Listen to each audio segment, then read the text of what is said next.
ትናንትናው የፕሪሚየር ሊግ መርሃ ግብር መሰረት ሊቨርፑል እና ማንቸስተር ሲቲ ጨዋታ ነበራቸው። የፕሪሚየር ሊግ ጨዋታ ያንን ጨዋታ ማንቸስተር ሲቲዎች ማሸነፍ ሲችሉ ሊቨርፑሎች ደግሞ ያሸንፋሉ ተብሎ ሲጠበቅ ትናንትና 3-2 በ95ኛው ደቂቃ በገባባቸው ጎሎች ተሸንፈዋል። ሌላ ዛሬ ከሰዓት የሚጠበቀው የአርሰናል እና የማንቸስተር ዩናይትድ ጨዋታ አለ። ስለዚህ የተወሰኑ ዜናዎችን ትርጉማቸውን እነግራችኋለሁኝ። ስለዚህ የምንጀምረው ያው በተለይ ብዙ ሚዲያዎች እየዘገቡት ያለውን የማንቸስተር ዩናይትድ በቦርንመዝ 3-2 መሸነፉን ነው። በተለይ የእነሱ መሸነፍ ብቻ ሳይሆን ስቶፔጅ ታይም ወይም ደግሞ በተጨማሪ ደቂቃ መሸነፋቸውን ነው በጣም ብዙ ዘገቦች እየዘገቡ ያሉት። ለምሳሌ ሮይተርስ በዘገባው መሰረት ያው ሄድላይኑ የሚለው ሊቨርፑል ክራይሲስ ይላል። በቃ የሊቨርፑል ቀውስ ወይም ደግሞ ሊቨርፑል ውስጥ ያለው ጥሩ ውጤት አለማግኘት ጉዳይ ኢት ዴፕንስ ጭራሽ ስር እየሰደደ መምጣቱን ነው ሮይተርስ በዚህ በዘገባው የገለጸው። የሮይተርስ ዘገባ ሌላ የሚነግረን ነገር ምንድን ነው? ቨርጅል ቫን ዳይክ ከጨዋታው በኋላ በሰጠው አስተያየት መሰረት በቃ መሸነፍ መቼም ጥሩ ስሜት ውስጥ አይከትህም፣ በተለይ የሊቨርፑል ተጫዋች ስትሆን።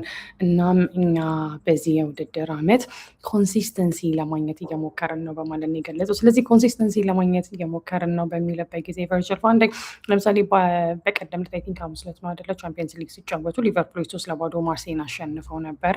ከዛ የትላንትናውን ጨዋታ ያሸንፋሉ ተብሎ ሲጠበቅ ነበር። ግን ልክ ጨዋታው እንደተጀመረ አካባቢ የመጀመሪያው ጎል ገባባቸው፣ ሁለተኛው ጎል ገባባቸው። ሊቨርፑሎቹ 2-0 መመራት ጀመሩ። ከዛ ግን ሁለታቸው ሆኑ የአቻ ወይም ሁለተኛ ጎላቸውን ዞቦዝ ላይ ነበር ያስቆጠረው። ከዛ በኋላ አትሊስት አቸው ይወጣሉ ወይም ደግሞ በተጨመረው ደቂቃ ሶስተኛው ጎል ያገባሉ ተብሎ ሲጠበቅ ነው እንግዲህ 3-2 ተሸንፎ የወጡት ትላንትና ሊቨርፑሎች።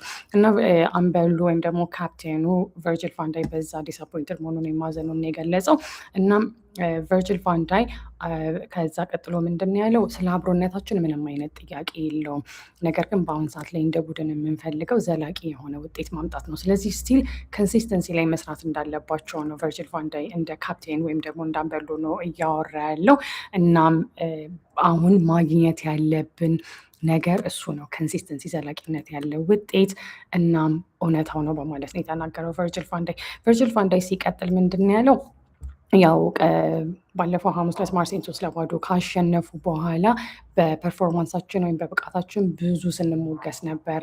እሱ ብቻ ሳይሆን ኢንዲቪጁዋል ተጫዋቾችም እያንዳንዶቹ ተጫዋቾች እየተጠሩ ነበር። የተለያዩ ሚዲያዎች እከሌ በጣም ጥሩ ተጫውቷል፣ እከሌ ጎል አስቆጥሯል እየተባባሉ እየተቀባበሉ ሲዘግቡት የነበረው በማለት ተናግሯል። እናም ነገሮች እንዴት እንደሚሰሩ እናውቃለን፣ ወይም ድል ማምጣት እንዴት እንደሆነ እናውቃለን። ከዛ ግን ከ3 ቀን በኋላ ልክ እንደ ዛሬው ጨዋታ ትሸነፋለ፣ ከዛ የዓለም ሌላኛው ፊት ይመጣል በማለት ነው የተናገረው። እና ያ መጋፈጥ ያለብን እውነታ ነው ብሎ ነው ያወራው። ምክንያቱም በቀደም ዕለት በቻምፒየንስ ሊጉ ሲያሸንፉ ሲሞገሱ ነበረ። አሁን ደግሞ ሲሸነፉ ሊቨርፑሎች እንዴት ተሸነፉ ተብሎ ብዙ ዘገባዎች እየወጡ ስለሆነ፣ ከዛ ግን በመጨረሻ ላይ ምንድን ያለው ነገር ግን ታውቃለህ፣ ፐርፎርም ማድረግ እንፈልጋለን ወይም ጥሩ መጫወት እንፈልጋለን፣ ጨዋታዎችን ማሸነፍ እንፈልጋለን። እናም በሚያሳዝን ሁኔታ ዛሬ ያሉንን በማለት ተናግሯል። ስለዚህ ያው ሊቨርፑሎች በአሁኑ ሰዓት ላይ ከመሪው አርሰናል 14 ነጥብ ርቀው በ36 ነጥብ ነው እንግዲህ በአራተኛ ደረጃ ላይ በፕሪሚየር ሊጉ የሚገኙት። ከዛ በኋላ ዛሬ አርሰናል እና ማንቸስተር ዩናይትድ ይጫወታሉ። አርሰናሎች የሚያሸንፉ ከሆነ የ14 የነጥብ ልዩነት 3 ነጥብ ተጨምሮበት ወደ 17 ነው የሚሰፋው። ከዛ በኋላ ደግሞ ቦርንመዞች ትላንትና በ30 ነጥብ ሊቨርፑልን ካሸነፉ በኋላ የደረጃ ሰንጠረዣቸውን ከፍ ማድረግ ችለዋል። ወደ ሊቨርፑል የትራንስፈር ዜና በምንሄድበት ጊዜ ስታንዳርድ የዘገበው ዘገባ አለ። እስካሁን ድረስ ኮንክሪት የሆነ ወይም ደግሞ ሊቨርፑል እከሌን ያስፈርማል የሚል ነገር የለም። የስታንዳርድ ሪፖርት የሚነግረን ነገር ምንድን ነው? ያው ሊቨርፑሎች እስካሁን ድረስ ያስፈረሟቸውን ተጫዋቾች ነው የሚያወራው።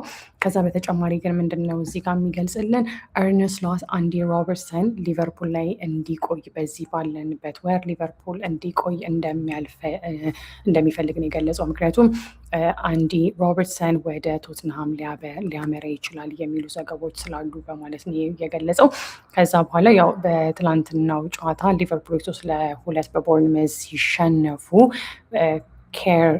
ኬርኬዝን በዛ ነው የምንለው ስሙ ሚሎስ ኬርኬዝ እሱን ተክቶ ሁለተኛው ሃፍ ታይም ላይ እሱ ተቀይሮ ገብቷል ወደ ሜዳ።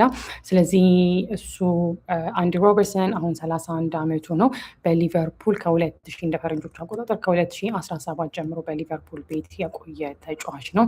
እናም የክለቡ ሌጀንድ ወይም ደግሞ የክለቡ ጀግና ተብሎ ነው በአሁን ሰዓት ላይ እንግዲህ የሚቆጠረው። እሱ ሂዝ ሪጋርድድ ዋይድሊ አስ ክለብ ሌጀንድ። ስለዚህ ክለቡ ወይም ደግሞ ሊቨርፑል ውስጥ ካሉ ጀግኖች ተጫዋቾች መካከል አንዲ ሮበርትሰን አንዱ ነው ተብሎ ነው የሚገለጸው ነው የሚለን የስታንዳርድ ዘገባ ማለት ነው። ነገር ግን ስታንዳርድ ስፖርት እንደተረዳው ከሆነ በዚህ ወር አንዲ ሮበርትሰንን ጭራሽ ቶትናሞች ለማስፈረም ቆርጠው እንደተነሱና ንግግር ላይ እንደሆኑና ፕሮሰሱንም እንደጀመሩ ነው እንግዲህ የሚገልጸው።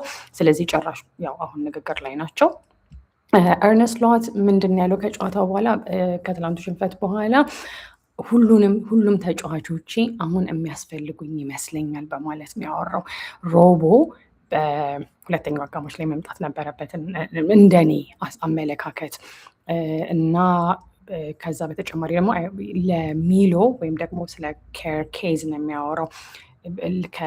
ከቦርንመዝ ጋር ሌላ 90 ደቂቃ መጫወት ለእሱ ከባድ እንደሚሆንበት ተረድቻለሁኝ ያለው። ስለዚህ ለምን እሱን ቀይሮ እንዳስገባው በዚህ እየገለጸ ነው። ስለዚህ ሮበርትሰንን ግዴታ ማምጣት ነበረብኝ ምክንያቱም ሚሎስ ኬርኬዝ ሙሉ 90 ደቂቃ መጫወት ስለማይችል ብሎ ነው ያወራው። እናም በመጀመሪያው አጋማሽ ላይ አንድ ተጫዋች ኦልሬዲ ቀይሬ ነበረ። ከዛ ሁለት ሞሜንቶች ብቻ ወይም ሁለት ቅጽበቶች ብቻ ነበሩ የቀሩት። ስለዚህ ሮቦን በእረፍት ሰዓት ላይ ሀፍታይም ነው የሚለው እረፍት ሰዓት ላይ ሚሎ ለቀሩት የሲዝን ወይም ደግሞ የውድድር ዓመቱ ጨዋታዎች አቬይለብል ሆኖ ወይም ደግሞ ለእኛ እንዲጫወትልን እንዲቀር እሱ መቀየር ነበረብኝ ያለው። ስለዚህ ትላንትና እሱን ለምን ቀየረው ለሚሉ ጥያቄዎች የኤርነስት ሎት መልስ ምንድን ነው? አንዲ ሮበርትሰንን ለምን አስገባኸው? ምክንያቱም እሱን ያስገባሁበት ምክንያት ሚሎስ ኬርኬዝ እሱ እንዲቀር ስለምፈልግ ነው በማለት የገለጸው። በሚቀጥሉት ብዙ የሚቀሩ ጨዋታዎች አሉ። there is a lot of games to be played ብዙ የምንጫወታቸው ጨዋታዎች አሉ ባሉን ተጫዋቾች። ስለዚህ በተቻለኝ አቅም ያንን ማኔጅ ማድረግ አለብኝ። አሁን የማልፈልገው ነገር ከምንም ነገር በላይ የማልፈልገው ነገር ተጨማሪ የተጫዋቹ ጉዳት ነው ብሎ ነው እንግዲህ ኤርነስት ሎት ትላንትና ስለ ተጫዋች አቀያየሩ እንግዲህ ከጨዋታው በኋላ እየሰጠው አስተያየት ጋርዲያን በዘገባው ዘገባ መሰረት ትላንትና ሊቨርፑሎች ጨዋታውን ከተሸነፉ በኋላ ኤርነስት ሎት ጉልበት አልነበረንም፣ ጉልበት በማጣታችን ወይም ኃይል በማጣታችን ምክንያት ነው የተሸነፍነው ብሎ የመለሰው ነው የሚለን። ስለዚህ ያው ከትላንቱ ጨዋታ በኋላ አይ ቲንክ ኤርነስት ሎት ምንድን ነው ያለው 3-2 መሆን እንችል ነበረ ከጨዋታው ቀድመን ያለው። ነገር ግን ያው የተወሰኑት የኛ ተጫዋቾች ኃይል አልነበራቸው ወይም ደክመው ነበረ። በዛም ደግሞ ልወቅሳቸው አልችልም ምክንያቱም ከ2-3 ቀናት በፊት ከሜዳቸው ውጭ ያው የቻምፒየንስ ሊግ ጨዋታ ተጫውተው ነበረ። በቻምፒየንስ ሊግ ተጫውተን we are the only team that played in the Champions League that has 2 games in between። ቻምፒየንስ ሊግ እየተጫወትን መሀል ላይ 2 ጨዋታ የተጫወትን ቡድኖች እኛ ብቻ ነን በማለት ነው የገለጸው ኤርነስት ሎት። ስለዚህ የትላንትና ያው ሜዳ ውስጥ ሊቨርፑል ተጫዋቾች ደግሟቸው ነበረ። ነገር ግን ኃይል አልነበራቸውም ወይም ጉልበት አልነበራቸውም። በዛ ግን አምና ጎይንግ ቱ ክሪቲሳይዝ ዘም ነው ያለው። እነሱን ልወቅሳቸው አልችልም በማለት ነው የገለጸው። ስለዚህ ያው የማርሴይ የ3-0 ድላቸውንም ለማስታወስ ሞክሯል ኤርነስት ሎት። ምንድን ነው ያለው? ከሜዳችን ውጭ ማርሴይን 3-0 ካሸነፍን በኋላ በድጋሚ ለፕሪሚየር ሊግ ውድድር ሌላ ከሜዳችን ውጭ ጨዋታ ነበርን። ስለዚህ ያው እዛ ቻምፒየንስ ሊግ የነበሩትን ተጫዋቾች ነው መልሼ የተጠቀምኩት ምክንያቱም አቬይለብል የሆኑት ወይም ደግሞ ዝግጁ የሆኑት ወይም ያሉን ተጫዋቾች እነሱ ብቻ ስለነበሩ በማለት ነው ኤርነስት ሎት የተናገረው። ስለዚህ ምንድን ነው ያለው? በቃ ጎል ሲገባብህ ሁል ጊዜ የሚያበሳጭ ነገር ነው ብሎ ነው የገለጸው። ኮንሲዲንግ ጎል ኢዝ ኦልዌይስ ፍርስትሬቲንግ። በተለይ ጎሉ ከገባብህ በኋላ መልስ አግብተህ ነጥብ ተጋርተህ ለመውጣት የማያስችል ሁኔታ ላይ ስትሆን በዛ ሰዓት ላይ ሲሆን ጎል ሲገባብህ በጣም የሚያናድር ነገር ነው ኢትስ ኦልዌይስ ፍርስትሬቲንግ በማለት ተናግሯል። ስለዚህ ኤርነስት ሎት ምንድን ነው ያለው? ለእኔ 4 ደቂቃ የተጨመረው 4 ደቂቃ በቂ አልነበረም። ነገር ግን ያ አሁን ጥቅም የለውም፣ ምክንያቱም እነሱ ጎሉን አስቆጥረዋል ነው ያለው። ከዛ በኋላ ሲቀጥል ምን አለመሰላችሁ እኛ 2-3 ደቂቃ and then we could have maybe had 2 or 3 minutes, but this game should not have had 4 minutes of extra time. እኛ 2-3 ደቂቃ ተጨማሪ ሊኖረን ይችል ነበረ። ነገር ግን በአጠቃላይ ይህ ጨዋታ 4 ደቂቃ ብቻ ሊጨመርለት አይገባም ነበረ በማለት ነው የገለጸው። ለምሳሌ ኤርነስት ሎት ይህንን ሲያብራራ ቅጣት ምት ነበር የተሰጠ ቅጣት ምት ነበር 2-3 ደቂቃ የፈጀ ቫር የወሰዳቸው ጊዜያቶች ወይም ቅጽበቶች ነበሩ። ተጫዋች ደግሞ ሲቀየር ሰብስቲቲዩሽን እሱ ነበረ። ስለዚህ እኔ እንደዛ ብዬ ነገርኳቸው ብሎ ነው እንግዲህ ከትላንትናው ጨዋታ በኋላ ኤርነስት ሎት በተለይ በተጨመረላቸው 4 ደቂቃ ደስተኛ አለመሆኑን እየገለጸ ያለው። ከዛ በተጨማሪ ወደ ትራንስፈር ዊንዶ በምንሄድበት ጊዜ ያው የተወሰኑ የዜና ምንጮች ምናልባትም ያው አሁን ዘንድሮ የክረምት የዝውውር መስኮት ላይ ሊቨርፑሎች ብዙ ተጫዋቾችን አስፈርመው በጣም ብዙ ገንዘብ ነው ያወጡት። አሌክሳንደር ኢሳክ አለ፣ ቨርትስ አለ። ከዚህ በፊት በተለይ ባለፈው ሳምንት የወጡት ዘገባዎች የነገሩን ምንድነው ሊቨርፑሎች ምንም አይነት ፍላጎት እንደሌላቸው ነው ጨዋታዎችን ለማስፈረም ነበር ተጫዋቾችን ለማስፈረም ምንም አይነት ፍላጎት እንደሌላቸው ሲገልጽ ነበረ። ከዛ ግን አሁን ይሄኛው የአንፊልድ ዋች ዘገባ ምንድን ነው የሚለን? ምናልባትም ሊቨርፑሎች በክረምት የዝውውር መስኮቱ ብዙ ተጫዋቾች አስፈርመው ብዙ ገንዘብ አውጥተው የነበረ ቢሆንም ሜይ ቢ ምናልባት በአሁን ሰዓት ላይ ጥቂት ተጫዋቾች 1-2 ተጫዋቾች ወደ ቡድኑ ሊመጡ ይችላሉ። ስለዚህ ሜይ ቢ የአርሰናል ደጋፊ ከሆናችሁ ወደ ቡድናችሁ የተወሰኑ አዲስ ተጫዋቾች ሊመጡ የሚችሉበት እድል እንዳለ የተወሰኑ የዜና ምንጮች ጭምጭምታ አሰምተዋል በማለት ነው እንግዲህ አንፊልድ ዎች የገለጸው። ከዛ በተጨማሪ ግን ኤስፔን በዘገባው ዘገባ መሰረት ኤርነስት ሎት በይፋ ሊቨርፑሎች ጃንዋሪ ላይ ወይም ደግሞ አሁን ባለንበት የፈረንጆች ወር ወይም በዚህ በዝውውር መስኮት ምንም አይነት ተጫዋች እንደማያስፈርሙ በይፋ ተናግሯል ብሎ ነው ያወራው። ስለዚህ እሱም ዜና አለ ልላችሁ ነው።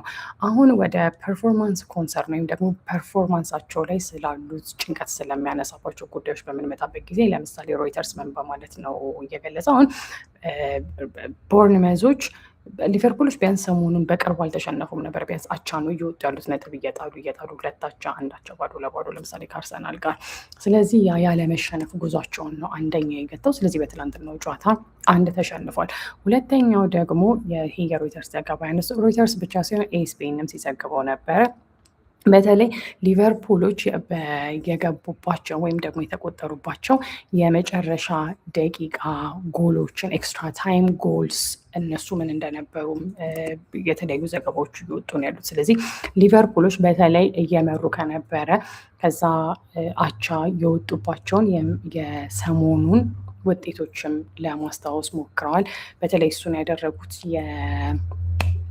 የኤስፔን ጋዜጠኞች ናቸው ወይም ደግሞ የኤስፔን ዘገባው በተለይ እሱ ላይ ያተኮረ ነበረ። የትናንቱ ጨዋታ 95ኛው ደቂቃ ላይ ከዛ በፊት የነበረው ከአርሰናል ጋር 0-0 ምንም አይነት ጎል ሳያገቡ መውጣታቸውን። ከዛ ወደ አንፊልድ ዋች በምንሄድበት ጊዜ ደግሞ ማለት ነው አንፊልድ ዋች ያው ሊቨርፑል ትራንስፈር ስትራቴጂ አሁን ካለው ስኳድ ዴፕዝ ወይም ደግሞ የተጫዋች ስብስብ አንጻር የተወሰነው ሰው ኦፍኮርስ አሁን ማስፈረም የለባቸውም፣ ምክንያቱም በጣም ብዙ ብር አውጥተዋል። ስለዚህ ኢት ሜክስ ሴንስ እንረዳቸዋለን የሚል ሀሳብ ነው። ከዛ ደግሞ ያው የሌሎች ደጋፊዎች በተለይ ማህበራዊ ድረገጽ ላይ ያለው ሀሳብ ምንድን ነው? በተለይ ተከላካይ መስመሩ በአሁን ሰዓት ላይ በጣም ደካማ ስለሆነ አዲስ ተጫዋች ማስፈረማችን ግዴታ ነው የሚል ነው። ስለዚህ ሊቨርፑልን በተመለከተ ያሉት ዜናዎች እነኚህ ናቸው። ስለዚህ እስካሁን ድረስ እርግጠኛ የሆነው ነገር ምንድን ነው? ትራንስፈር ዊንዶ ላይ ወይም ደግሞ የዝውውር መስኮቱ ላይ መካተት አለመካተታቸው ወይም ደግሞ እዛ ላይ ኢንቮልቭድ ይሆናሉ አይሆኑም የሚለውን ጥያቄ እስካሁን መመለስ አለመቻሉ ነው። ወደ ማንቸስተር ሲቲ እንሄዳለን። ስለዚህ ማንቸስተር ሲቲዎች በቦዶ ግሊምት አይ ቲንክ ሮብ ዕለት ይመስለኛል ተሸንፈው ነበረ በቻምፒየንስ ሊጉ። ያልተጠበቀ ውጤት ነበር 3-1 ከተሸነፉ በኋላ። ከዛ ትላንትና ቮልቭስን 2-0 ማሸነፍ ችለዋል። ስለዚህ ለማንቸስተር ሲቲ የ2026 የመጀመሪያ ድላቸው ነው። በሜዳቸው በኤቲሃድ ቮልቭስን አስተናግደው 2-0 አሸንፈዋል። እናም በአሁኑ ሰዓት ላይ አርሰናል ያው ዛሬ ማንቸስተር ዩናይትድን ያስተናግዳል። ማንቸስተር ዩናይትድን እስኪያስተናግድ እና የማንቸስተር ዩናይትድ እና የአርሰናል ጨዋታ እስኪካሄድ ድረስ በአሁኑ ሰዓት ላይ የማንቸስተር ሲቲ እና የአርሰናል የነጥብ ልዩነት ከ7 ወደ 4 ማነሱን ሊነግረን የፈለገው። ስለዚህ ወደ መልሰን እዚህ በምንሄድበት ጊዜ የመጀመሪያ አጋማሽ ጎሎቹ በኦማር ማርሙሽ እና በአንቷን ሰሜኒዮ የተቆጠሩ መሆናቸውን ነው ሮይተርስ ሊያስታውሰን የሞከረው።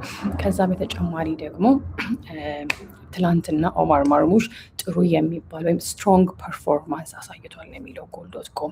አንቷን ሰሜኒዮም ደግሞ ጥሩ አቋሙን ቀጥሏል። ሌላ ጎል ማስቆጠር ችሏል። ማርክ ጊዌ ደግሞ የመጀመሪያ የፕሪሚየር ሊግ ጨዋታውን ይመስለኛል ትናንትና ያደረገው። እሱም ጥሩ የሚባል አቋም ማሳየቱን ነው እዚህ ጋር እንግዲህ የሚገልጸው። በትናንትናው ጨዋታ ኤርሊንግ ሃላንድ የመጀመሪያ ተሰላፊ ሳይሆን ቀርቷል። ስለዚህ ተቀያሪ ወንበር ላይ ነበር የነበረው፣ እሱን አሳርፎታል። ስለዚህ የጎል.ኮም ዘገባ የሚነግረን ምንድነው? It was the first time Haaland had not started a league game all season። ስለዚህ ሃላንድ ለመጀመሪያ ጊዜ ነው በዘንድሮ የውድድር ዓመት ይመስለኛል league game all season በዘንድሮ የውድድር ዓመት ሁላ አይደለም፣ በሁሉም ሲዝኖች ማለት ነው። I'm guessing that's what it means። ስለዚህ ለማንኛውም ኤርሊንግ ሃላንድ ትላንትና የተቀያሪ ወንበር ላይ መሆኑንና ይሄ ሆኖ ማያውቅ መሆኑን ነው እንግዲህ እዚህ ጋር እየገለጸልን ያለው። ከዛ በተጨማሪ ያው ሲቲዎች ፔናልቲውም ደግሞ ፍጹም ቅጣት ምት ይገባናል ብለው ነበረ፣ ኳሱ በእጅ ተነክቷል ብለው። ከዛ የነሱ ጥያቄ ወደ ቪኤአር ሄዶ ከዛ ግን ትላንትና የነበረው የመሀል ዳኛ ፈራይ ሀላም እሱ በውሳኔው ጸንቶ ከዛ በኋላ የእርሶን ማስኬራ ማርሙሽ ላይ በሰራው ስህተት አርሙን ወይም ደግሞ እጁን ክንዱን ነበር የነካው በቅርብ ርቀት፣ ስለዚህ ያ ጥፋት አይደለም በማለት ትላንትና ለማንቸስተር ሲቲ የጠየቁትን ፔናልቲ ወይም ደግሞ ፍጹም ቅጣት ምት ሳይሰጥ መቅረቱን ነው ጎል.ኮም እየዘገበልን ያለው። ስለዚህ ጎል.ኮም የትላንትና በተለይ የማንቸስተር ሲቲ ተጫዋቾችን ሬቲንግ ይነግረናል። ተጫዋቾቹ ለምሳሌ ዶናሩማ ጎልኪፐራቸው 6/10 ነው የሰጠው። ዶናሩማ 6/10 አግኝቷል። ከዛ በኋላ ማቲያስ ኩኒያ 7/10፣ ኩሳኖቭ 6/10፣ ማርክ ጌ ኦኬ ሶ ፕሮናውንስ ማድረግ ጠፍቶብኝ ነበር። ማርክ ጌ 7/10 ሰጥተውታል ጎል.ኮሞች ፐርፎርም ወይም የትላንቱ አቋሙ ላይ። ኒኮ ኦራይሊ 6/10። ስለዚህ እነዚህ የኋላ መስመር ተጫዋቾቹ እና ከዛ በኋላ በረኛቸው ናቸው። ወደ መሀል ሜዳ በምንመጣበት ጊዜ በርናንዶ ሲልቫ 7/10 ነው የተሰጠው። ከዛ በተጨማሪ ሮድሪ 6/10 እሱ ነገሮችን ትናንትና ቀለል አድርጎ ነበር ነው የሚለው። ከዛ በተጨማሪ ደግሞ ሬንጀርስ ጋር በምንመጣበት ጊዜ 6/10 በትላንትናው ጨዋታ he couldn't really influence the play ጨዋታው ላይ ብዙ ተጽዕኖ ማድረግ አልቻለም ብሎ ነው እንግዲህ ጎል.ኮም የዘገበው ስለ ሬንጀርስ ሲመጣ። ስለዚህ 6/10 ነው የሰጡት። ወደፊት መስመሩ በምንመጣበት ጊዜ አንቷን ሰሜኒዮ 8/10 ሰጥተውታል። በተለይ በሁለተኛው አጋማሽ ላይ አልቀዘቀዘም ነው ያሉት። እናም በድጋሚ ውላ አግብቶ ነበረ፣ ነገር ግን አንግሉ እንደመለሰበት ነው እዚህ ጋር የሚጽፈው። ስለዚህ አንቷን ሰሜኒዮ 8/10 ተሰጥቶታል። ኦማር ማርሙሽ 7/10 ነው የተሰጠው በጎል.ኮም እና ኦማር ማርሙሽ ትናንትና ደስ የማይለው ቅጽበቱ ሜዳ ውስጥ ኳሱን ዝም ብሎ ሲመታው ነበር፣ ወይም ደግሞ he was overheating a pass to ሰሜኒዮ። ስለዚህ ለሰሜኒዮ ብዙ ኳስ አቀብሏል which would have surely led to a goal። ስለዚህ ሰሜኒዮን ይሳተው። ለማንኛውም ማርሙሽን 7/10 ሰጥተውታል። ሸርኪ በነገራችን ላይ ሊቨርፑል ውስጥ ካሉ ኳስ ሲይዝ ደስ ከሚያሰኙ ተጫዋቾች መካከል ነው። እኔ በበኩሌ ሸርኪ ኳስ ሲይዝ ማየት ደስ ይለኛል፣ ምክንያቱም ምን ሊያደርግ እንደሚችል አይታወቅም። ሱ እንደው ይህን ከነገርኳችሁ ዲስአፖይንት ልትሆኑብኝ ትችላላችሁ። ሮናልዲኖ ባርሰሎና ቤት እያለ ኳስ ሲይዝ ኳስ እግሩ ስር ስትሆን ሮናልዲኖ፣ ሊዮኔል ሜሲ፣ ክርስቲያኖ ሮናልዶ። ለማንኛውም ሸርኪ ደስ የሚል ተጫዋች ነው። የኳስ አዝናኝ ኳስ የምትወዱ ከሆነ ከዛ በኋላ ተቀይረው የገቡ ተጫዋቾች ፊል ፎደን 6/10 ተሰጥቶታል። ከዛ ግን ትናንትና በሚፈለገው መልኩ ብቃቱን አላሳየም ነው ያለው። ኤርሊንግ ሃላንድ እሱ በማርሙሽ ተቀይሮ ገብቷል። ከዛ በተጨማሪ ደግሞ ጀርሚ ዶኩ 6/10 ተሰጥቶታል። እነኚህ ተቀይረው የገቡት ተጫዋቾች ናቸው። እናም ለፎደን ጥሩ ኳስ አቀብሎት ነበረ። ለጎል ዶት ኮም በተለይ ለየት አድርጎ ኖት ያደረጉት ነጥብ ያ ነው። ከዛ ፔፕ ጋርዲዮላ ላይ ሲመጣ 7/10 ነው የሰጡት እንግዲህ ጎል ዶት ኮሞች። ስለዚህ ትላንትና ባደረጋቸው ብዙ ለውጦች መልእክት አስተላልፏል በማለት ነው እንግዲህ የገለጸው። በተለይ ኤርሊንግ ሃላንድ እና ፎደንን የመጀመሪያ ተሰላፊ ባለማድረጉ ኤርሊንግ ሃላንድ ማስተላለፍ የፈለገው መልእክት ነበረ። ያ ብቻ ሳይሆን ፔፕ ጋርዲዮላ አሁን ቲሙ በተለይ ጨዋታው ሊያልቅ አካባቢ ቀዝቀዝ ማለቱን እንዳልወደደው የሚያሳይ ነው የትላንቱ አሰላለፉ፣ የትላንቱ አቀያየሩ በማለት ነው የተናገረው። እና ያው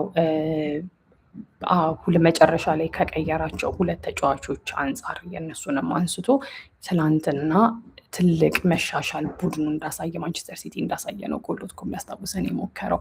ስለዚህ የማንቸስተር ሲቲ የጎል ዶት ኮም ዘገባ ይሄንን ይመስላል።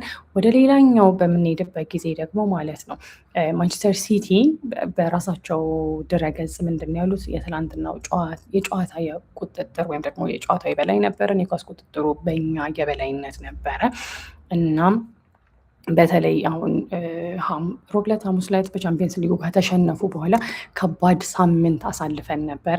ስለዚህ የትላንትናው ድል ጥሩ እንደሆነ ወይም ደግሞ የትላንትናው ድል ጠቃሚ እንደሆነ ኢምፖርታንስ ኦፍ ዘ ቪክቶሪ ወይም የድሉን ጠቃሚነት በደንብ አጉልተው ነው የጻፉት። ወደ ሮይተርስ በምንሄድበት ጊዜ ደግሞ ያው ሮይተርስ ለማተኮር የፈለገው ፔፕ ጋርዲዮላ ኤርሊንግ ሃላንድን የመጀመሪያ 11 ተሰላፊዎች ውስጥ አላካተተው ማንቸስተር ሲቲ ወልፍስን ባስተናገድበት ጊዜ በማለት ነው የገለጸው። ስለዚህ የሮይተርስ ዘገባ ሊያተኮር የፈለገው ምን ላይ ነው? የማንቸስተር ሲቲ የእግር ኳስ መርሃ ግብር ከንጀስትድ ነው ወይም ደግሞ በጣም ጥቅጥቅ ያለ የተጣበበ ነው። በ2-3 ቀናት ልዩነት ነው ቻምፒየንስ ሊግ በፕሪሚየር ሊግ እንደዚህ እየተጫወቱ ያሉት። ስለዚህ ኤርሊንግ ሃላንድ እንዲያርፍ ነው ትናንትና የመጀመሪያ ተሰላፊ ያልነበረው በማለት ነው እንግዲህ ሮይተርስ የዘገበው። ከዛ አሁን ቶክ ስፖርት እኔ ቢያንስ ያልጠበቅኩትን ጽሁፍ ነው የጻፈው ፔፕ ጋርዲዮላን በሚመለከት። ስለዚህ የቶክ ስፖርት ሄድላይን ወይም አርዕስተ ዜና ምን ይላል መሰላችሁ? ፔፕ ጋርዲዮላ ከማንቸስተር ሲቲ መልቀቅ ያለበት ወይም ደግሞ ፔፕ ጋርዲዮላ ከማንቸስተር ሲቲ መልቀቅ አለበት። ዋናው ሀሳብ እሱ ነው። ለመተርጎም እየሞከርኩኝ ነው። እናም እሱ ካለቀቀ በስተቀር ልክ እንደ ቀድሞ የአርሰናል አሰልጣኝ አርሰን ቬንገር ነው የሚሆነው የሚል ዘገባ ነው ያለው። ስለዚህ ሜይ ቢ በእንግሊዝኛ ቃል በቃል ላንብብላችሁ። 5 reasons why Pep Guardiola needs to resign immediately። ፔፕ ጋርዲዮላ ወዲያው ከማንቸስተር ዩናይትድ መልቀቅ ያለበት 5 ምክንያቶች እኚህ ናቸው ነው የሚለው። ስለዚህ he is in danger of outstaying his welcome like አርሰን ቬንገር። ስለዚህ ልክ አርሰን ቬንገር አርሰናል ቤት መቆየት ከነበረባቸው ጊዜ በላይ ቆይተዋል። ስለዚህ ልክ እሱም የእሳቸውን ታሪክ ሊደግመው ነው በማለት ነው የገለጹት። ስለዚህ ይህ የቶክ ስፖርት ዘገባ ምንድን ነው የሚለን? ፔፕ ጋርዲዮላ ከማንቸስተር ሲቲ ማኔጀርነቱ ወይም ደግሞ ሄድ ኮች አሰልጣኝነቱ እንግዲህ ወደ 10 ዓመት እየተጠጋ ነው የማንቸስተር ሲቲ ዋና አሰልጣኝ ከሆነ። ከዛ አሰልጣኝነቱ ለመልቀቅ ኦፈር ማቅረብ አለበት ወይም ጥያቄ ማቅረብ አለበት። መልቀቅ እፈልጋለሁ ማለቅ አለበት ነው የሚለው። ስለዚህ ይህ ስቴትመንት የወጣው በነገራችን ላይ ቶክ ስፖርት እንዳለ እንደ ተቋም ያወጣው ዘገባ ወይም ደግሞ ያላቸው አቋም ሳይሆን የቶክ ስፖርቱ ኤድሪያን ዱርሃም በተለይ ባለፈው ሳምንት በቦዶ ግሊምት ማንቸስተር ሲቲዎች ከተሸነፉ በኋላ የሰጠው አስተያየት ነው። እናም ያው እሱ ብቻ ሳይሆን ከዛ በፊት ደግሞ ሲቲዎች ባይ ቢተር ራይቫልስ በቢተር ስንል ለምሳሌ የሆነ በቃ አንድ ችክ አርጎ የሚሰዋል አይደለ?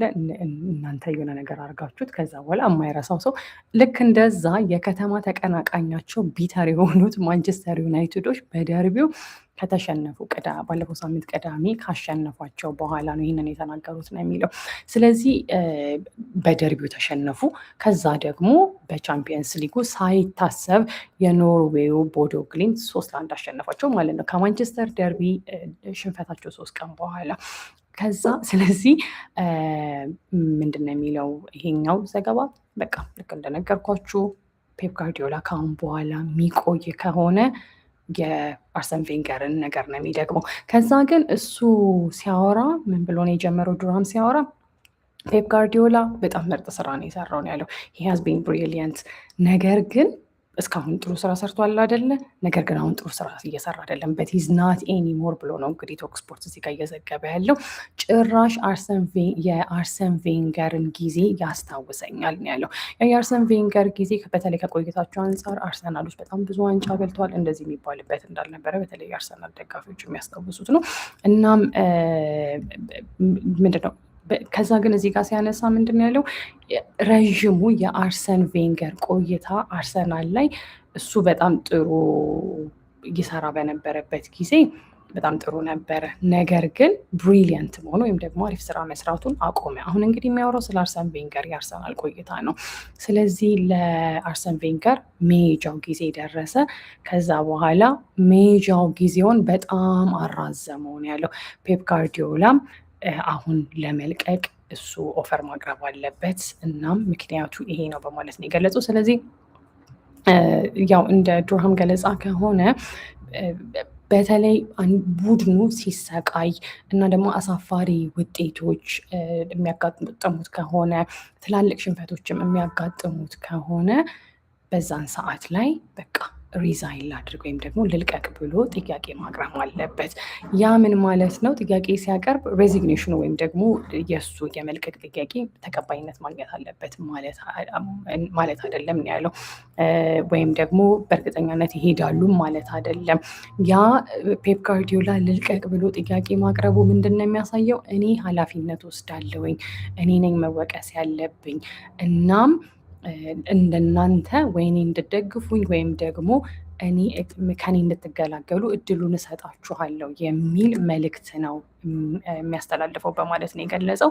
ስለዚህ ያንን ለማድረግ ደግሞ የፔፕ ጋርዲዮላ ጊዜ አሁን መጥቷል ያለው።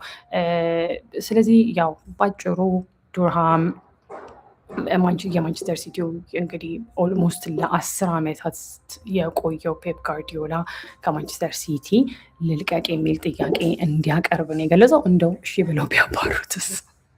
ለማንኛውም የቶክ ስፖርት ዋናው ፔፕ ጋርዲዮላን በተመለከተ ይህንን ይመስላል። ከዛ ግን ዱርሃም በድጋሚ ሊያስታውሰን የሞከረው ነገር ምንድን ነው? አስታውሱ ፔፕ ጋርዲዮላ በዊገን ይላል 2018 ላይ የነበረ የዛሬ ኦልሞስት አሁን 2006 ላይ አይደለን፣ የዛሬ 8 ዓመት የነበረን ጨዋታ አስታውሶ ነው እዚህ ጋር እያወራ ያለው። እና ሲቲዎች በዛ ጨዋታ ላይ በጣም እድለቢስ ነበሩ። ወደ ሚሊየን የሚጠጉ ወይም ደግሞ በጣም ብዙ የጎል እድሎች ነበሯቸው። የሞከሩት ጎል በሙሉ አንዱም አልገባም። ነገር ግን የዛን ጊዜ መሸነፋቸውን ነው እንግዲህ አሁን ከ8 ዓመት በፊት የነበረውን ሽንፈት ነው ሊያስታውሰን የሞከረው። ነገር ግን ይላል አሁን ከማንቸስተር ዩናይትድ ጋር እና ከቦዶ ግሊምት ጋር የነበራቸውን ፐርፎርማንስ ስናሳይ ግን ያኔ 2018 ላይ ከተሸነፉት ሽንፈት የተለየ ነው በማለት ነው የገለጸው። ምክንያቱም አትሊስት በዛን ጊዜ ጥሩ ሲጫወቱ ነበረ፣ አሁን ግን አይደለም ያለው እና ያው በአሁኑ በማንቸስተር ሲቲ አቋም ደስተኛ እንዳልሆኑ ነው የገለጸው። ያው የማንቸስተር ሲቲ መዳከም በተለይ የመጣው ያ ተጽዕኖ የመጣው በሮድሪ አብሰንስም ነው ብሎ ነው እንግዲህ እዚህ ጋር ቶክ ስፖርት የጻፈው። በነገራችን ላይ በጣም ረዥም ነው ይሄ ራሱን የቻለ አንድ ቪዲዮ ነው። ስለዚህ ከማረዝመባችሁ ወደ ሌሎች 1-2 የሲቲ ዘገባዎች ልንገራችሁ እና ከዛ በኋላ ወደ አርሰናል እንሄዳለን ማለት ነው። ስለዚህ ሲቲዎች ፕሪሚየር ሊግ .com ያተኮረበት ዘገባ ምንድን ነው? ሲቲዎች ወደ ድል ተመለሱ። የ2026 የመጀመሪያ ድላቸውን እንዳሳኩ ነው ሊነግረን የሞከረው። ወደ ኢስፔን በምንሄድበት ጊዜ ደግሞ ከቻምፒየንስ ሊግ ሽንፈታቸው በኋላ ሲቲዎች የመጀመሪያ ድላቸውን ማስመዝገባቸውን የገለጸው። በተለይ ደግሞ የደርቢውንም ሽንፈት ለማስታወስ ሞክሯል። ስለዚህ በአሁኑ ሰዓት ላይ ይሄ ድል ማለት ሲቲዎች አሁንም የፕሪሚየር ሊግ ዋንጫ አደል ላይ አሁንም አሉበት ነው ያለው ፕሪሚየር ሊግ .com። ከዛ ግን ያው አርሰናሎች አሁንም ዘና ብሎ በ4 ነጥብ ልዩነት የፕሪሚየር ሊጉ አናት ላይ መቀመጣቸውንም ለማስታወስ ሞክሯል። ከዛ ስለ ስኳድ ሮቴሽን ነው ሮይተርስ ነካ ያደረገው። ጋርዲዮላ እንደ ማርሙሽ እና ሰሜኒዮ ያሉ ተጫዋቾችን ተጠቅመዋል። እንደ ኤርሊንግ ሃላንድ ያሉ ኮከቦችን ማስቀመጡን ነው የገለጸው። ስለዚህ በዚህም ደጋፊዎች እየተከራከሩ መሆኑን ነው የገለጸው። አንዳንዶች ትክክለኛ የወሰነው፣ አንዳንዶች ደግሞ ትክክለኛ ውሳኔ አይደለም የወሰነው በማለት ከዛ ወደ ቻምፒየንስ ሊግ በምንመጣበት ጊዜ ፕሪሚየር ሊግ .com ያው አሁን ትናንትና ድላቸውን ካሳኩ በኋላ የቀጣዩ የማንቸስተር ሲቲ ትኩረት የሚሆነው የቻምፒየንስ ሊግ የቀጣይ ዙር ውድድራቸውን ወይም ደግሞ ቀጣይ ዙሩን ለመቀላቀል የሚያስችላቸውን ነገር ወይም ያንን ለማሳካት ቀጣይ እንግዲህ አይ ቲንክ ሮብ ወይ ማክሰኞ መቼ ነው እስቲ ቆይ ያንን ጨዋታ ማሸነፍ እንዳለባቸው ነው የሚገልጸው። ዛሬ በፕሪሚየር ሊጉ አርሰናል ለማንቸስተር ዩናይትዶች ይጫወታሉ። ከዛ በኋላ የዩዘር ማንቸስተር ሲቲ ጋላታ ሰራይን እንግዲህ ሮብ ዕለት ሮብ 5 ሰዓት ላይ በኤቲሃድ ያስተናግዳሉ ማለት ነው። ወደ አርሰናል ቤት እንሄዳለን። ስለዚህ አርሰናሎች ያው በቻምፒየንስ ሊጉ ጣሊያን ሀገር ሄደው ኢንተር ሚላንን ካሸነፉ በኋላ ለፕሪሚየር ሊጉ ከማንቸስተር ዩናይትድ ጋር ለሚኖራቸው ጨዋታ ወደ እንግሊዝ መመለሳቸውን ነው SI.com የዘገበው። ስታንዳርድ ፕሪዲክሽን አለው። ስለዚህ በዛሬው ጨዋታ አርሰናል ቤት ማን ሊሰለፍ ይችላል፣ ማን ጉዳት ላይ ነው፣ እንደዚህ የሚሉ ጥያቄዎችን የሚመልስ ዘገባ ነው የገለጸው። ስለዚህ ከዛ በፊት ያው ሚኬል አርቴታ ስለ ካይ ሃቨርትዝ የሰጠው አስተያየት አለ። ካይ ሃቨርትዝ ለመመለስ ተቃርቧል ነው ያለው። በጣም ተቃርቧል። ያው ለረዥም ጊዜ ኦልሞስት ለ1 ዓመት ያህል ወይም ደግሞ ለ1 ዓመት በሚቀርብ ጊዜ ነው ከሜዳ የራቀው በተለያዩ ምክንያቶች። አሁን በጣም ያው እሱ ብዙ ጫና እንዳይበዛበት የጨዋታ ደቂቃዎች ላይ በማተኮር እሱን ለመጠቀም መስራት አለብን ያለው። ስለዚህ ለሚመጡት ቅርብ ሳምንታት እሱን የተወሰኑ ደቂቃዎች በሜዳ ሲጫወት እንደምናየው እርግጠኛ ነኝ በማለት ነው የገለጸው። ነገር ግን የትኛው ጨዋታ ላይ ይሰለፋል የሚለውን አሁን አልነግራችሁም፣ ምክንያቱም እንደየጨዋታው ይወሰናል። ስለዚህ እሱ ብቻ ሳይሆን ደግሞ እሱን ከሃቨርትዝ ኳሊቲ አንጻር እሱን መጠቀም አለብን የለብንም የሚለውንም ጥያቄ አንድ ላይ እንደየሁኔታው የምንመልሰው ነገር ነው ብሎ ነው እንግዲህ ፔፕ ጋርዲዮላ ሚኬል አርቴታ የመለሰው። ስለዚህ ሚኬል አርቴታ ስለ ካይ ሃቨርትዝ መመለስ ምንድን ነው ያለው? እሱ በቡድናችን ስብስብ ውስጥ መኖሩ በጣም ጥሩ ነገር ነው። ኢትስ ግሬት ዳት ዊ ሃቭ ሂም ያለው እና በተለያዩ የጨዋታ ወይም ደግሞ በተለያዩ ፖዚሽኖች ላይ ካይ ሃቨርትዝን ልንጠቀመው እንችላለን። እናም እሱ በቡድናችን ውስጥ ስለተካተተ ደስተኛ ነን ያለው። ስለዚህ ዛሬ ማንቸስተር ዩናይትድ እና አርሰናል አላቸው ጨዋታ። ስለዚህ እንደ ስታንዳርድ ዘገባ ከሆነ ወይም እንደ ስታንዳርድ ግምት ከሆነ የአርሰናል አሰላለፍ ምን ሊመስል ይችላል? አርሰናሎች 4-3-3 አሰላለፍ ይዘው ሊገባሉ ነው ያለው። ዳቪድ ራያ ይኖራል እንደ በረኛ። ከዛ ቤን ዋይት፣ ሳሊባ፣ ጋብሪኤል እና ቲምበር ይኖራሉ።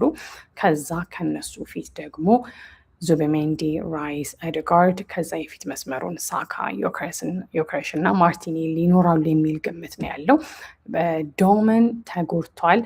ምናልባት ካላፊዮሪ እና ሂንካፔ ተቀያሪ ወንበር ላይ ከምናያቸው ተጫዋቾች መካከል ሊኖሩበት ይችላሉ ብሎ ነው እንግዲህ ስታንዳርድ የዘገበው። ስለዚህ እንደ ስታንዳርድ ግምት ከሆነ በዛሬው የማንቸስተር ዩናይትድ እና የአርሰናል ጨዋታ የአርሰናል አሰላለፍ 4-3-3 ሊሆን የሚችልበት እድል አለ ብሎ ነው የገለጸው። ከዛ በተጨማሪ ያው ይሄ የስታንዳርድ ዘገባ በአሁኑ ሰዓት ሊያነሳቸው ከፈለጋቸው ሀሳቦች መካከል አንዱ የዮከሬሽን ጉዳይ ነው። ስለዚህ በተለይ በቅርብ ሳምንታት እያሳየ ካለው አቋም አንጻር የአርቴታ ዮከረስ ላይ ያለው እምነት አሁንም እንዳለ ነው ያለው። ስለዚህ ምናልባትም ዮከረስን እድል ሊሰጠው ይችላል የመጀመሪያ ተሰላፊ አድርጎ። እናም በዛሬው ጨዋታ ላይ ማንቸስተር ዩናይትድን በኤምሬትስ ሲያስተናግዱ ዮከረስን የመጀመሪያ ተሰላፊ ሆኖ የምናየው ከሆነ የሚገርም ነገር አይደለም ብሎ ነው እንግዲህ ስታንዳርድ የዘገበው። ከዛ ጋብሪኤል ዴክላን ራይስ እና ማርቲን ኦዴጋርድ አርሰናል ጣሊያን ሄዶ በሳንሲሮ ኢንተር ሚላንን በገጠመበት ጨዋታ ላይ የመጀመሪያ ተሰላፊዎች አልነበሩም። ነገር ግን በዛሬው ጨዋታ የመጀመሪያ ተሰላፊ ሊሆኑ የሚችሉበት እድል ከፍተኛ መሆኑን የገለጸው። ስለዚህ ከስታንዳርድ የተገኘው ዘገባ ይሄንን ይመስላል። ከዛ በተጨማሪ አሁን ያው አርሰናሎች እንግዲህ ዘንድሮ የፕሪሚየር ሊጉን ዋንጫ መብላታቸው አማራጭ ብቻ ሳይሆን ግዴታ ነው የሚመስለው። እኔ ራሴ ዳትስ ማይ ኦፒኒየን፣ የኔ ሀሳብ ነው። በቃ አርሰናሎች ዋንጫውን ማሸነፍ አለባቸው። ከዛ በኋላ የሚቀጥሉትን አመታት ደግሞ እድሜ ይስጠንና የምናየው ነገር ይሆናል። ከዛ የአርሰናልን ዋንጫ የማሸነፍ ጉዳይ አስመልክቶ የቀድሞ የማንቸስተር ዩናይትድ ተጫዋች ፖል ስኮልስ አርሰናል ዋንጫ መብላት አለመብላቱን በፊት ከነበረኝ ሀሳቤን ቀይሬያለሁ ነው ያለው። ስለዚህ እንደ ጀስት አርሰናል ኒውስ ዘገባ መሰረት ፖል ስኮልስ ምንድን ነው ያለው? ስለዚህ ፖል ስኮልስ አርሰናል ዋንጫ የማሸነፉን ጉዳይ በፊት የነበረውን ሀሳብ ወይም አቋም ቀይሯል ነው የሚለው። ስለዚህ ፖል ስኮልስ ምንድን ነው ያለው? አርሰናል እስካሁን ድረስ ያላሳኩት ወይም ያላደረጉት ነገር ትልቅ ጨዋታን ማሸነፍ ነው ብሏል። ስለዚህ እንደ ፖል ስኮልስ ዘገባ ከሆነ አርሰናሎች የትኛውንም ትልቅ ቡድን እስካሁን ድረስ አላሸነፉም ነው ያለው። እስካሁን ሊቨርፑልን አላሸነፉም፣ ማንቸስተር ሲቲን አላሸነፉም። ስለዚህ ይሄንን እስካሁን ያላደረጉት ነገር ነው። እናም ከዚህ ይህ የውድድር ዓመት የመጀመሪያ ወይም ሲጀመር አካባቢ ተናግሬዋለሁኝ እነሱ ትላልቅ ቡድኖችን የሚያሸንፉ ካልሆነ ዋንጫውን መብላት አይችሉም ብዬ ተናግሬ ነበረ። ነገር ግን አሁን ሊቨርፑል እና ሲቲዎች እየጣሉ ያሉትን ነጥብ ሳይ አርሰናሎች እነዚህን ሁለት ቡድኖች ወይም ትላልቅ ቡድኖች ማሸነፍ ያለባቸው አይመስለኝም። እነሱን ለእነሱ ቀላል የሚሆን ይመስለኛል በማለት ነው የገለጸው። ስለዚህ የፖል ስኮልስ ሀሳብ ምንድን ነው? የውድድሩ ዓመቱ ሲጀመር አርሰናሎች የፕሪሚየር ሊጉን ዋንጫ ማሸነፍ የሚፈልጉ ከሆነ ትላልቆቹን ቡድኖች እነ ሊቨርፑልን እነ ቼልሲን ማሸነፍ አለባቸው የሚል አቋም ነበረኝ ያለው። ነገር ግን አሁን ሊቨርፑልም ማንቸስተር ሲቲ ቼልሲ ነው እንዲ ያልኩት ሊቨርፑልና ማንቸስተር ሲቲን ያነሳው። በነገራችን ላይ ቼልሲን ሜንሽን አላደረገም ወይም ቼልሲን አልጠቀሰም ፖል ስኮልስ። ስለዚህ አሁን ግን ሊቨርፑልም ሆኑ ማንቸስተር ሲቲዎች ነጥብ እየጣሉ ስለሆነ አርሰናሎች እነሱን ማሸነፋቸው ግድ አይደለም። ስለዚህ ማንቸስተር ሲቲንም ሆነ ሊቨርፑልን ሳያሸንፉ የፕሪሚየር ሊጉን ዋንጫ መብላት የሚችላሉ የሚል አቋም ላይ ነኝ ያለሁት ብሎ ነው የተናገረው። ስለዚህ ይሄ እንደ ጀስት አርሰናል ኒውስ ዘገባ ነው። ወደ ኢንዲፔንደንት ጋር በምንሄድበት ጊዜ ስለዚህ አሁን አርሰናሎች ሁሊያን አልቫሬዝን ለማስፈረም ሀሳብ እንዳላቸው ነው እዚህ ጋር እየገለጸ ያለው። ስለዚህ ትራንስፈር ኒውስ ወይም ደግሞ አሁን ያለው ዛሬ ጠዋት 1 ሰዓት ላይ የወጣው ኢንዲፔንደንት ዘገባ አርሰናሎች አልቫሬዝን እየተመለከቱት ነው የሚል ነው። ስለዚህ ሁሊያን አልቫሬዝ የአትሌቲኮ ማድሪድ ኮከብ ተጫዋች ሲሆን እናም እሱን ለማስፈረም ሀሳብ እንዳላቸው ነው የገለጸው ወይም እቅድ እንዳላቸው ነው የገለጸው። ይሄ የሆነው ደግሞ ኢታን ንዋኔሪ በውሰት ወደ ማርሴይ ከሄደ በኋላ ነው በማለት ነው እንግዲህ ይሄ ዘገባ የኢንዲፔንደንት ዘገባ እየገለጸልን ያለው ማለት ነው።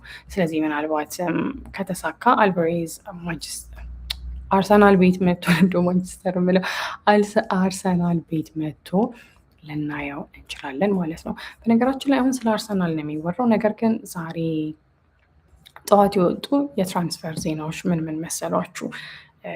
ከማን እንጀምር?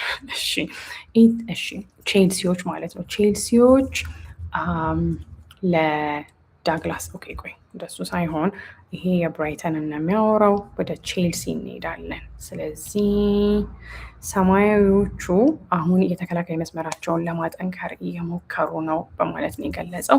ስለዚህ ቼልሲ ዣኬትን ከማስፈረም በጣም ርቀዋል ያለው they are far from agreeing agreeing deal for jacket ስለዚህ ይሄ ምንድን ነው 55 ሚሊዮን ፓውንድ። ስለዚህ ፋብሪዚዮ ሮማኖ እንደዘገበው ከሆነ ስለዚህ ዣኬት የት ነው የሚሄደው?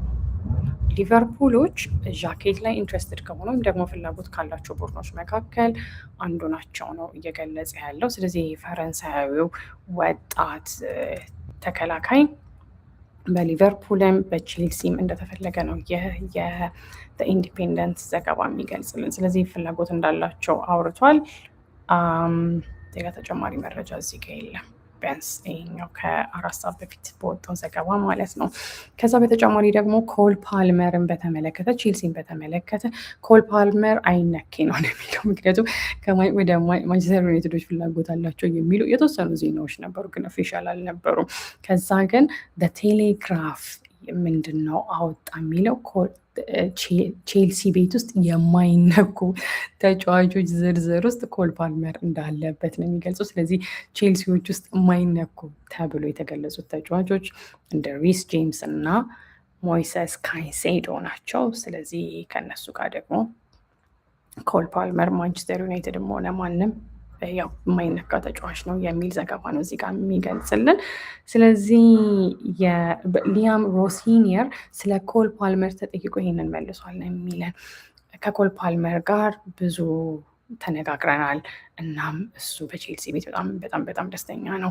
በጣም he's very happy to be here ነው ያለው። ስለዚህ he seems very happy to be here ያ ደግሞ ሌላኛው አረፍተ ነገር ነው። ስለዚህ ኮል ፓልመር በቼልሲ ቤት በጣም ደስተኛ ስለሆነ በቼልሲ ቤት ውስጥ የትም ክለብ የማይሄዱ ወይም ደግሞ በቼልሲ ቤት አይነኪዎቹ ተጫዋቾቻቸው መካከል ኮል ፓልመር እንዳለበት ነው የዝውውር ዜና የሚነግረን ማለት ነው። ማይክል ካሪክ ኦኬ ካሰሚሮ መውጣቱን አላወቅኩኝም ነበር። አሁን እዚህ ጋር እያነበብኩኝ ነው። ስለዚህ ማይክል ካሪክ የማንቸስተር ማይክል ካሪክ እያነበብኩት ነው ከእናንተ ጋር ሀዝባርት ሲፑት ማንቸስተር ዩናይትድ ሎንግ ተርም ኢንትረስት ፈርስት። ስለዚህ የማንቸስተር ዩናይትድን የረዥም ጊዜ ፍላጎት ቅድሚያ ለመስጠት ቃል ገብቷል ነው የሚለው ይህ ጽሁፍ። even as he only has a short-term contract to the end of the season የሱ ኮንትራት ግን አጭር ቢሆንም ምክንያቱም የማይክል ካሪክ በማንቸስተር ዩናይትድ ቤት የሚቆየው ለአጭር ጊዜ አይደለ ዘንድሮ የውድድር ዓመት እስኪጠናቀቅ ድረስ። ስለዚህ የሱ የማንቸስተር ቤት ቆይታው ለአጭር ጊዜ ቢሆንም ማይክል ካሪክ ግን የማንቸስተር ዩናይትድን የረዥም ጊዜ እቅድ ለማሳካት እንደሚሰራ ነው እንግዲህ ይሄ እየገለጸልን ያለው። እናም የማይክል ስራ ምንድን ነው? ማንቸስተር ዩናይትዶችን ወደ ቻምፒየንስ ሊግ መውሰድ ነው። በተመሳሳይ ሰዓት ደግሞ ማንቸስተር ዩናይትዶች ዋና አሰልጣኛቸውን ሩበን አሞሪምን ካሰናበቱ በኋላ ማይክል ካሪክ ጊዜያዊ አይደለ። ስለዚህ አት ዘ ሴም ታይም ማይክል ካሪክ ጊዜያዊ ሆኖ ሲቆይ እነሱ ቀጣይ አሰልጣኛቸውን ይፈልጋሉ ወይም እንደሚፈልጉ እዚህ ጋር ነው ሊያስታውሰን የሞከረው። ከዛ የዘንድሮ የውድድር ዓመት ሲጠናቀቅ የካሰሚሮ በማንቸስተር ዩናይትድ ያለው ኮንትራክት ኤክስፓየር ያደርጋል ወይም ያበቃል። ስለዚህ የእሱ ከማንቸስተር ዩናይትድ መውጣት ተረጋግጧል። ቡድኑ ደግሞ ሃሪ ማጓየርን በተመለከተ ሌላም ውሳኔ ይጠብቀዋል ያለው። ምክንያቱም የሃሪ ማጓየር ኮንትራት በዘንድሮ የውድድር ዓመት መጨረሻ በዘንድሮ የውድድር ዓመት መጨረሻ አይደለም ከክረምቱ የዝውውር መስኮት ላይ ሎች ያን ዲዮማንዴ እሱን ፍላጎት እንዳላቸው ነው እዚህ ጋር የገለጸው። ስለዚህ እሱ ብቻ ሳይሆን ስለዚህ ጥያቄውንም ሳያቀርቡ አይቀሩም። እዚህ ጋር የላይፕሲጉ ቲኔጀር እንግዲህ ወጣት ተጫዋች ነው ያን ዲዮማንዴ እሱን የማስፈረም ፍላጎት እንዳላቸው ነው።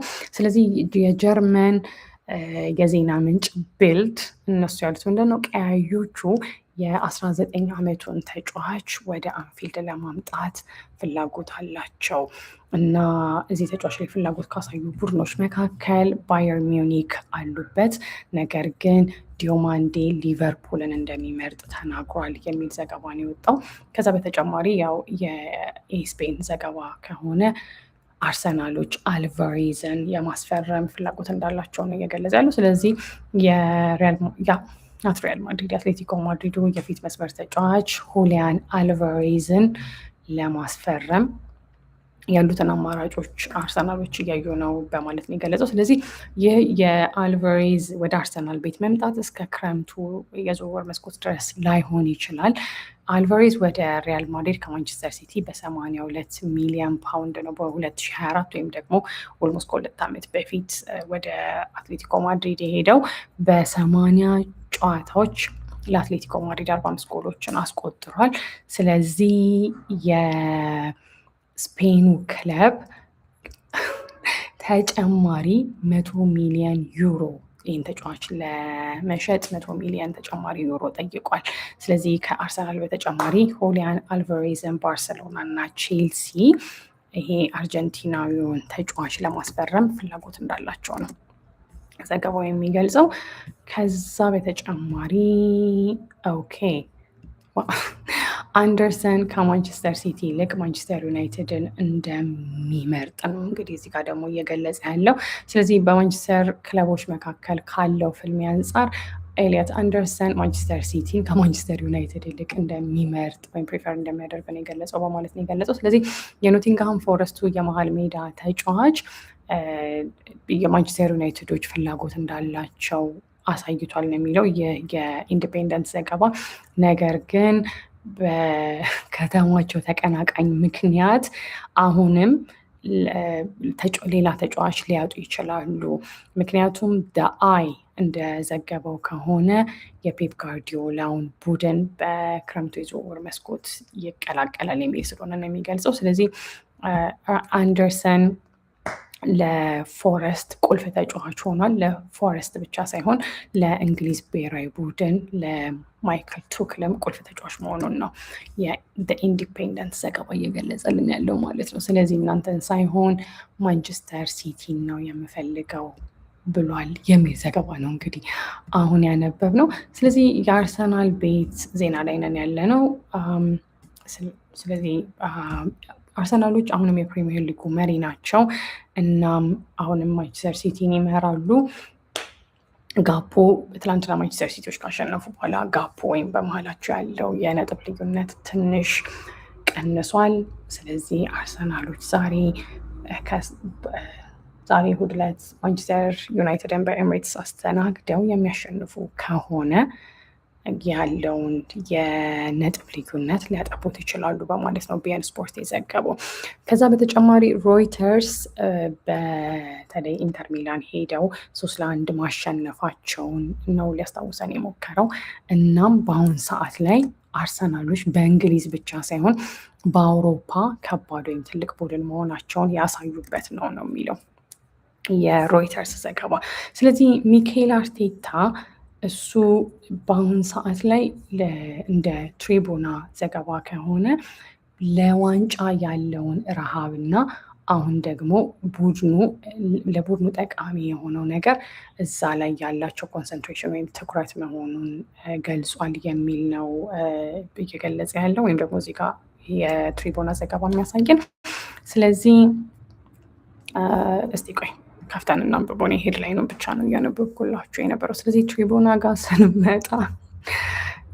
ጋር በምንመጣበት ጊዜ አርቴታ ምን አለን የሚሉት መሰላችሁ? የትላንትና የወጣ ዘገባ ነው። አርቴታ ምን አለ? ፕሪሚየር ሊጉን ለአርሰናል ለማሸነፍ ከኔ በላይ የተራበ የለም አለን የሚለው እንግዲህ የዘገባ እንደዛ ብሏል የሚለውን ዘገባ እኔ ራሴ አምናለሁኝ። ስለዚህ በይፋ ሚኬል አርቴታ ለአርሰናል የፕሪሚየር ሊጉን ዋንጫ ከ21 ዓመት ጥበቃ በኋላ ወይም ደግሞ 21 ዓመት ከጠበቅን በኋላ የፕሪሚየር ሊጉን ዋንጫ ለማሸነፍ ከኔ በላይ ማንም የተራበ ወይም ደግሞ ፍላጎት ያለው ሰው የለም ብሏል ነው የሚለው። ስለዚህ ስፒኪንግ ኦፍ ሳንዴይ ስፔሻል ሆም ጌም ይላል። ስለዚህ እዚህ ጋር የሆነ ሰው ተናገረ ብለው እያወሩ ነው። ኦኬ ስለዚህ ቃል በቃል የተናገረው I don't think anybody has more motivation, more hunger, more desire for us to go all the way and win it than me.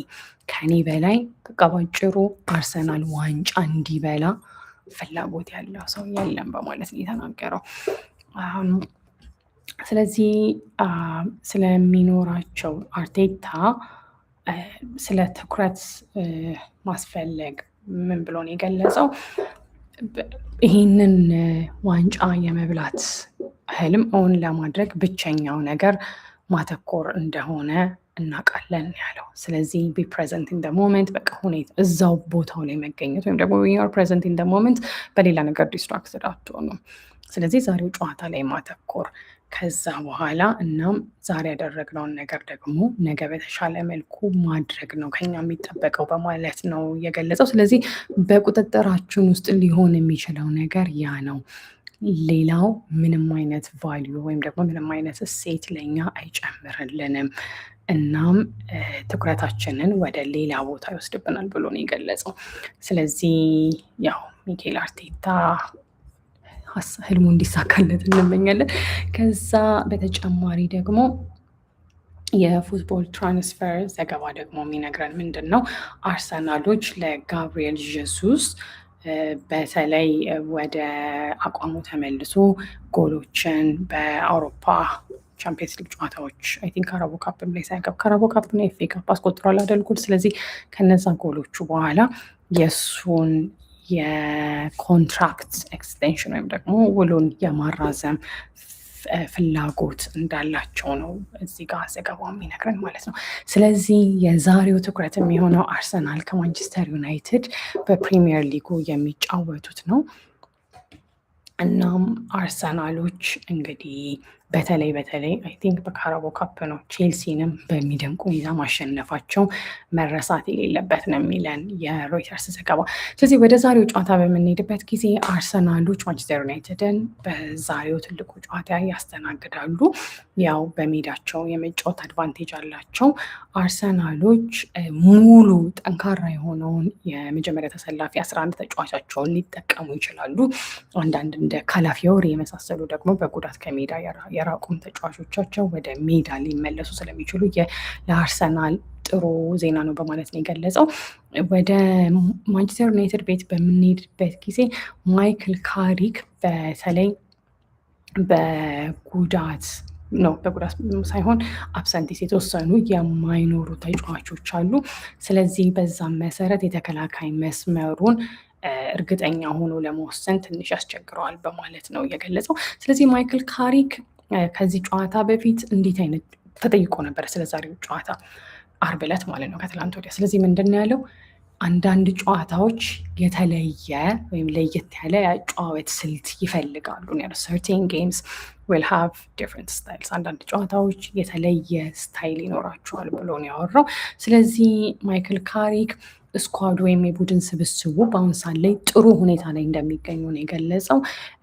ተጫዋቾቻችን ጥሩ ሁኔታ ላይ ነው የሚገኙት። በተለይ ከባለፈው ሳምንት በኋላ በደንብ ልምምድ እየሰሩ ነው። እናም ጥሩ ኤነርጂ ላይ ነው ያሉት ወይም ደግሞ ጥሩ ከዛ በተጨማሪ ደግሞ በደንብ አተኩረውም እየተለማመዱ መሆኑን የገለጸው። እናም በተለይ ባለፈው ሳምንት ትልቅ ስራ ነው የሰሩት በማለት ነው የተናገረው። ኢት ዋዝ ቢግ ትልቅ ነበረ። እናም ስሜት የተቀላቀለበት ቀን ነበር ሲል ፊዚክሊ ኤንድ ሜንታሊ ስለ ንቦናም በአካልም ነው ያለው።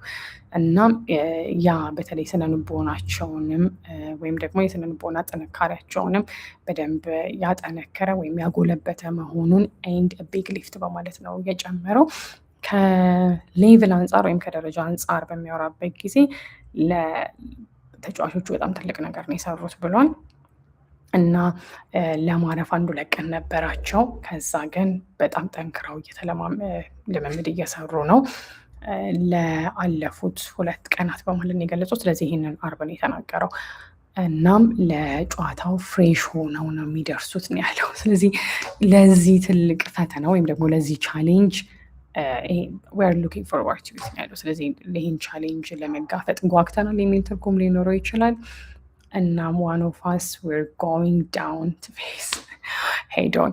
ስለዚህ ለማንኛውም ይህ ጨዋታ ባጭሩ ለማይክል ካሪክ ቡድን ወይም ደግሞ የተጫዋች ስብስብ ጥሩ ስሜት ውስጥ እንዲሆኑ ያደረጋቸው ነው። በተለይ ማንቸስተር ሲቲን ኦቨር ዘ ዊኬንድ ባለፈው ቅዳሜ ዕለት በሜዳቸው በኦልድ ትራፎርድ ካሸነፉ በኋላ። ስለዚህ አሁን ወደ ማንቸስተር ቤት እንደ ስታንዳርድ ግምት ከሆነ ላሜንስ ያው በረኛቸው ይሆናል። ዳሎ አለ ተከላካይ፣ ዳሎ፣ መጓየር፣ ማርቲኔዝ እና ሸዋ ከኋላ መስመር ይሆናሉ። ካሰሚሮ እና ሜኖ ከእነሱ ይከተላሉ። ከዛ በኋላ አማድ እና ፈርናንዴዝ ይኖራሉ። አማድ፣ ፈርናንዴዝ እና ዶርግ ይኖራሉ። ከዛ በኋላ ቡሞ ብቻውን የፊት መስመሩ ላይ እንደሚሆን ነው የሚገልጸው። ስለዚህ የዛሬው የማንቸስተር ዩናይትድ ፎርሜሽን 4-2-3-1 ሊሆን ይችላል የሚል ግምት አለው ስታንዳርድ። እናንተስ ምን ይመስላችኋል? ስለዚህ የዛሬውን ጨዋታ በተመለከተ በቅርቡ አርሰናሎች በማንቸስተር ዩናይትድ ከማንቸስተር ዩናይትድ ጋር የነበራቸውን የቅርብ ጨዋታዎች አለመሸነፋቸውን ነው የሚገልጸው። በኦልድ ትራፎርድ ጭራሽ and they won the reverse league fixture at Old Trafford earlier this season. ጭራሽ ኦልድ ትራፎርድ ላይ የነበረውን ጨዋታ አርሰናሎች አሸንፈው ነበር ነው እንግዲህ እዚህ ጋር እያለ የሚገልጸው። ስለዚህ ዛሬ የሚጠበቁት የፊት መስመር ተጫዋቾች እንደ ፕሪሚየር ሊግ ከሆነ ሳካና ምቡሞ ናቸው። ምቡሞ 7 ጎሎችን አስቆጥሯል። ሳካ 4 ጎሎችን፣ ምቡሞ 1 አሲስት አድርጓል። ሳካ 3። ሳካ 40 ጎል እድሎችን መፍጠር ችሏል። ምቡሞ 26። ከዛ ትላልቅ የሚባሉ እድሎችን ደግሞ ሳካ 4፣ ምቡሞ 3። ከዛ ደግሞ ትላልቅ ያገኟቸውን ጎሎች ወደ ጎል መቀየር የቻሉትን ደግሞ ፕሪሚየር ሊግ ሲያነጻጽር ሳካ 3ቱን አስቆጥሯል፣ ምቡሞ 6ቱን አስቆጥሯል የሚል ዘገባ ነው ያለው። ስለዚህ የዛሬውን ጨዋታ በተመለከተ ስለዚህ እስኪ ከጨዋታው በኋላ እንገናኛለን። ሰላም።